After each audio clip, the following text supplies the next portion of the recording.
पूरी दुनिया में अलामा अकील और गरवी का एक जुमला आपकी समातों के हवाले करना चाहता हूँ। उन्होंने क्या खूब फरमाया है कि दुनिया का हर परचम सरनगू हो जाता है हर सरहद के साथ।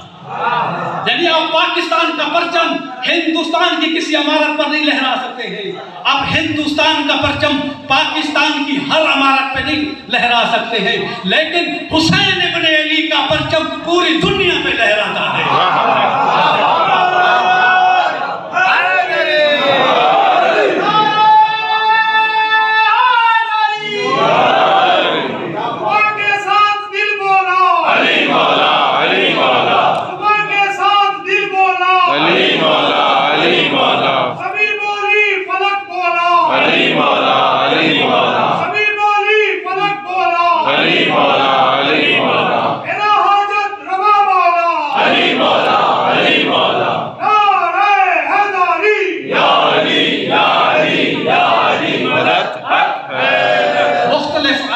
बना के मुख्तलिफ किस्म की मन घड़त कहानियां बना के तशय्यो को दीवार लगाने की कोशिश की गई है।